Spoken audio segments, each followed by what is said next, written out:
In today's video, we're turning this into this. Let's go! Hey everyone, I'm Chris with Dream Studios. I am back with another video. This time, we're doing a paint-up tutorial. So let's go ahead and get started.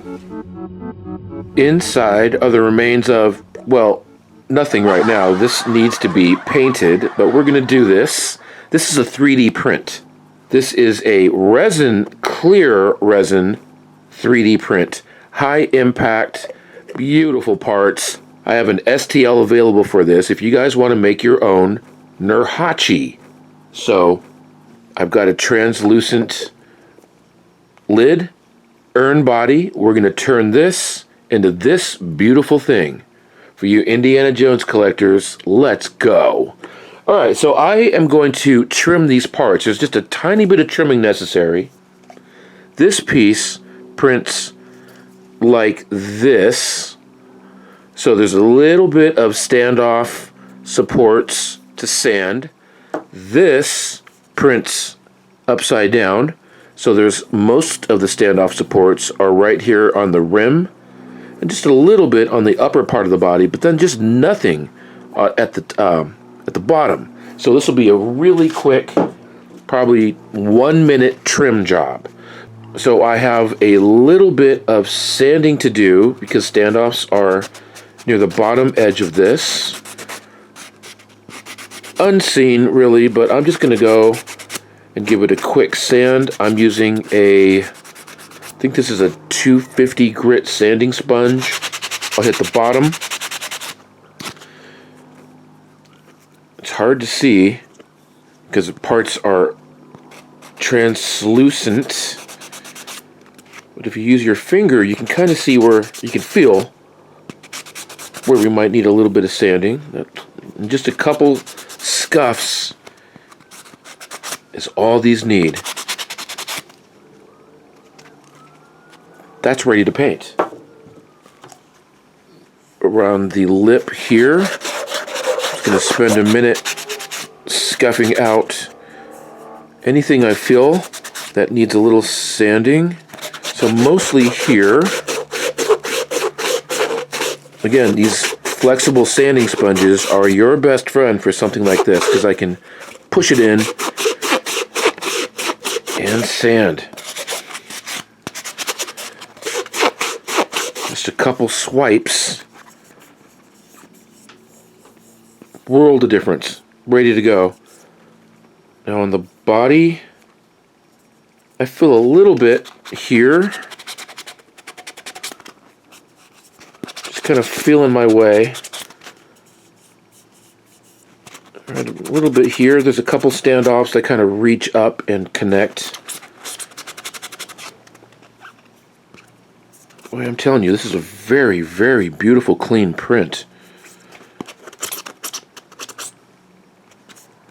I really can't see anything more than that. We're ready to paint. I'll be using Tamiya paint for this. Now, the trick to making this look like jade is we've already got a really nice base tone. We've got this opaque, clear resin. Super nice substrate. We're going to be watering these down. Actually, not water, but isopropyl alcohol to thin Tamiya paint. I'm using Tamiya today. So I've got a couple colors here. I have a darker earth color and a lighter earth color. I've got red that I'll be toning down to make a rose color using some white. And then I've got blue and green. I'm not actually sure how much green is in this. We're going to experiment and find out. I've got 2 shades of green. I have like a forest green and then more of an olive green. So here is our color palette, and I'll be using paper cups and mixing isopropyl alcohol to thin these down. You don't want to go opaque. You want to take advantage of this nice translucency. We want to make this look like jade. Let's have a look at our reference material. So I can see I've got some earthen colors here on the bird. There's not a whole lot of color happening with the bird, maybe a little bit by its tail, but mostly this is like an off-white, very light brown, very translucent opaque, milky. Then we get further, a little bit down, we have a little bit of rose color happening around these flowers. Then we go into mostly blues, like an aquamarine, more on the blue side. If we take a look at this, this is a really super saturated picture, backlit, so these colors are a little bit unnatural, kind of going for more of this look, but this gives me a clue as to this aquamarine color. Gives me a little bit of a clue for some of the saturation of a rose color here. Very light here, and as we go down, much darker, like a very dark blue. This shows me that it's more of a green blue, but much darker, much more opaque down at the bottom. Very opaque down here, but still very translucent also. So this will be an interesting mix of translucent paints from very light to saturated to very opaque. Here we go. We're going to start right here. This is a earth, kind of a fleshy earth color. Flat flesh is what this is. So it's kind of a warm color.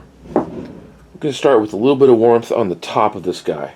So I've got this about 6 parts ISO to 1 part paint. Very translucent. And we are going to spray the upper section of this from a distance. Just very slowly, we're going to start introducing color into this. We're going to keep it fairly light at first. As a matter of fact, I think I might take that lid off.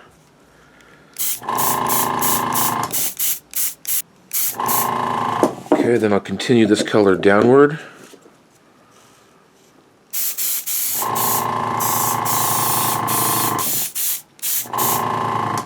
It seems to me like that color is going to stop about a third, almost halfway down, about here.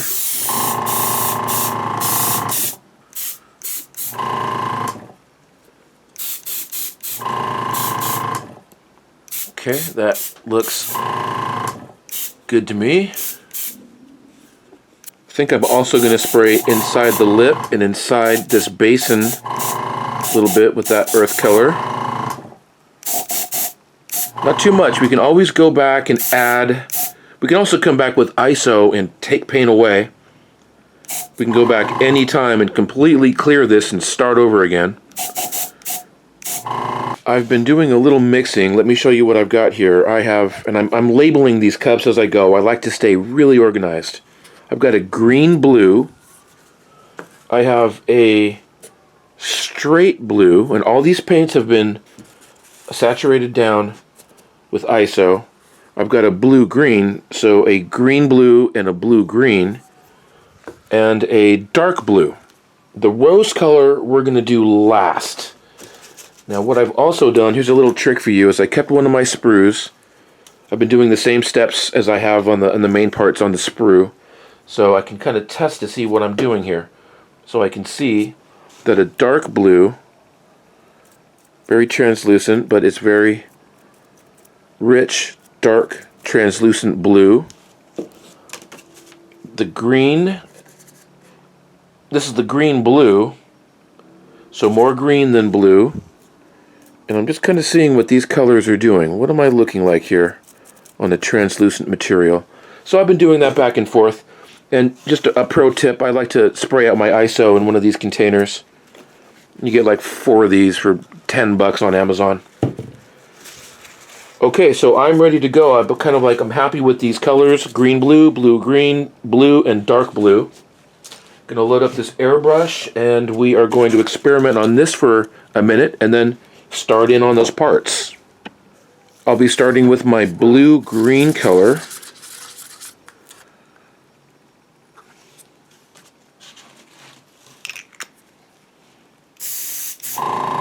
Alright, let's see what that looks like on this sprue here.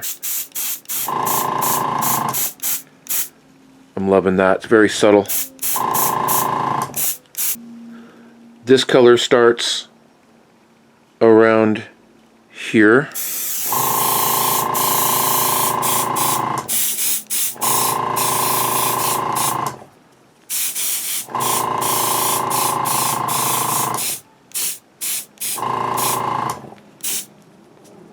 It's a little more blue up at the top area, but I'm going to leave that be.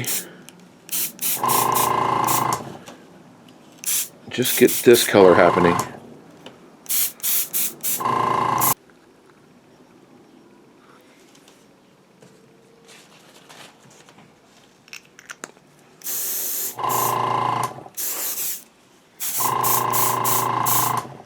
That is pretty blue.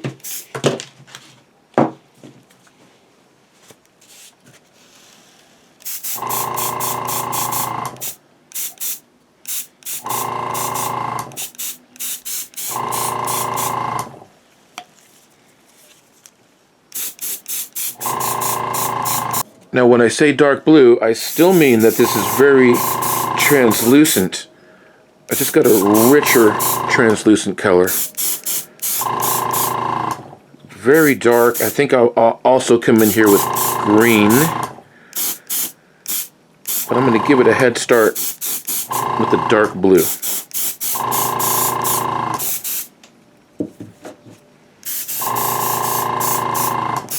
I can see that I need to come in with more green. And we'll do that next. A richer green. I think I might go with more of an emerald style green. Okay, I'm going to do a real light band here of this kind of emerald green color. Yes. I think I might bring some of this green color to the interior.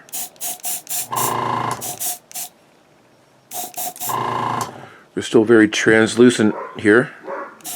Okay, I'm seeing some colors. Let's go with some saturation down below. Real dark. Super dark green blue color. Okay, this is a Tamiya smoke with blue. I'm calling this black blue. Again, translucent, not fully opaque. Now down below, it's pretty dark, so I'm going to spray the bottom of them.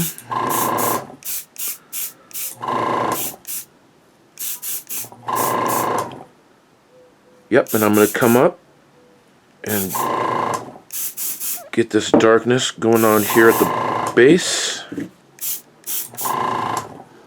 Okay, I'm liking that so far. So I think what I'll do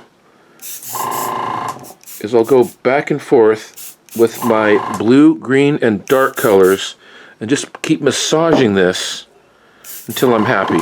And then don't forget, we want to put a little bit of color onto our lid. Probably a little bit of the dark, the blue-green, and a little bit of the green-blue. And maybe just a touch of the smoke right across his feathers, right here.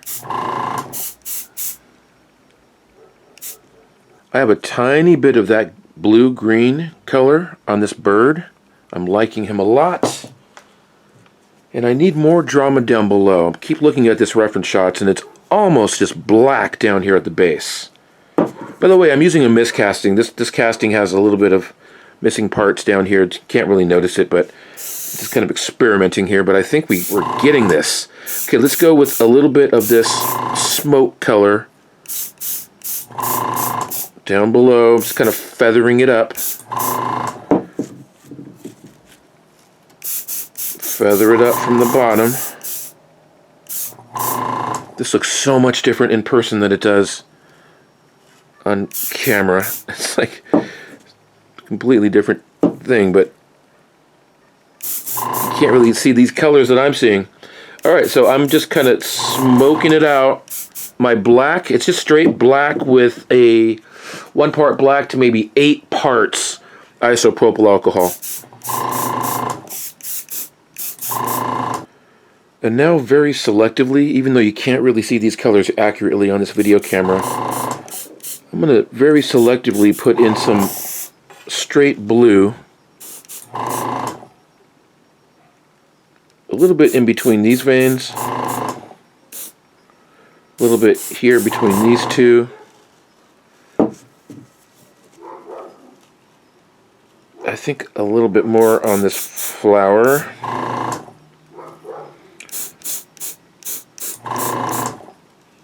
Yeah, maybe a little bit on these leaves.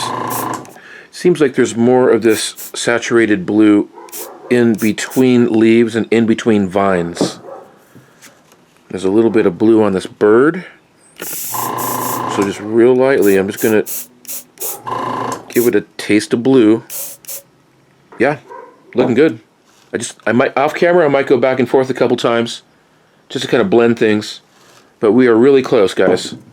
What I'm doing now is I'm going to tone this, give it an overall tone using that same black smoke color. Very subtle, dark color. And I'm just going to tone with the lid on this entire thing just a bit.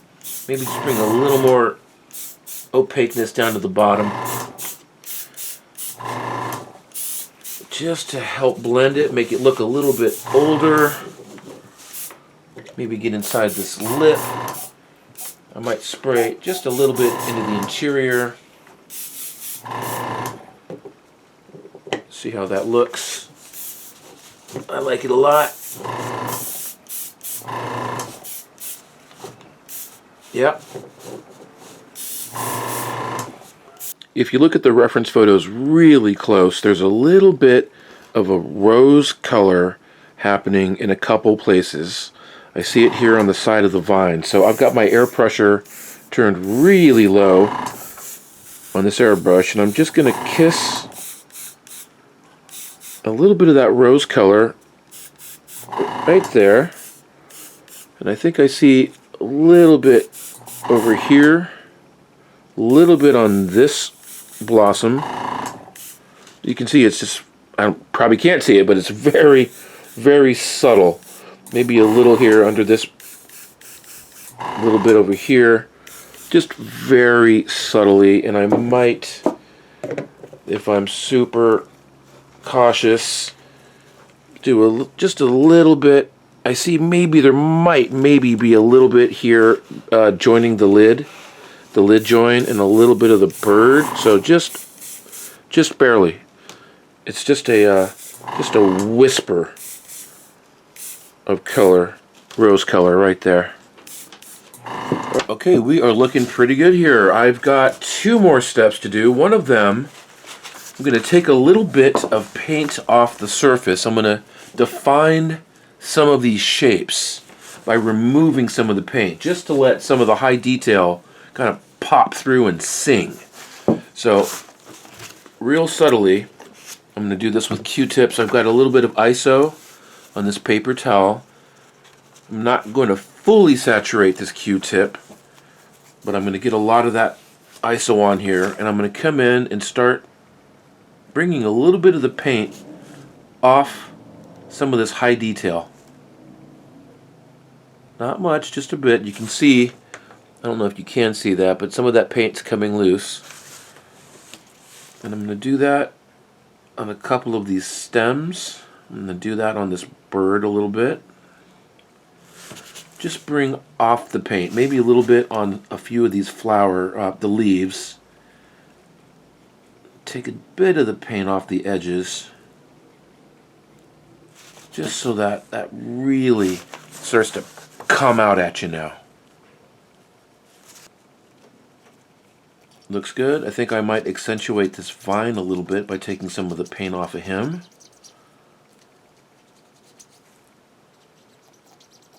You can really see that paint coming off. That is starting to come out of there. All right, new Q-tip. A little more saturation. Let's get this leaf here a little bit. Edges. Yep, like that.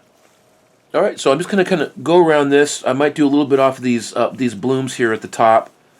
A couple more of these stems, a little on the edges of these flowers. Just make these details really come out at you.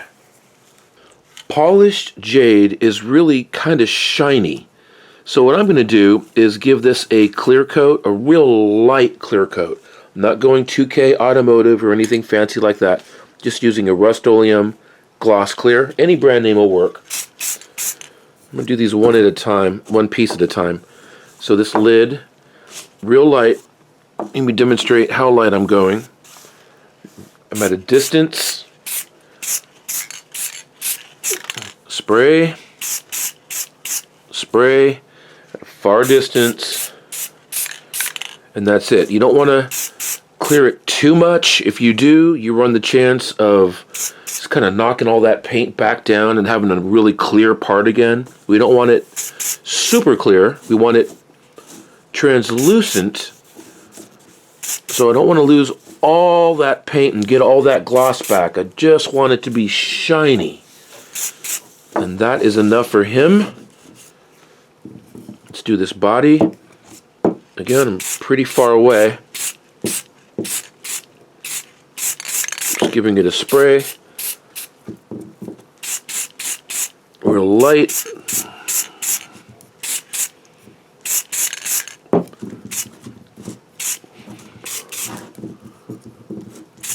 Okay, and that I'm going to let cure. See how that looks. We still have a really nice transparency here. Translucency, I should say. All right, let's start small like that, and I think that might be enough. I don't know about you, but that looks like jade to me. That is so cool. These colors are not right on camera. I'll see if I can take some stills that more accurately depict these colors. Guys, it was so much fun painting this. I learned how to make faux jade, and maybe I taught you how to do it. This is available as an STL. It's also available as a 3D printed resin kit that you paint on your own. So thanks for joining me on this video, guys. I really appreciate your patronage. Have a great day. Hey, if you enjoyed this content, feel free to leave a comment. I appreciate your support. Feel free to subscribe, and I'll see you in the next video.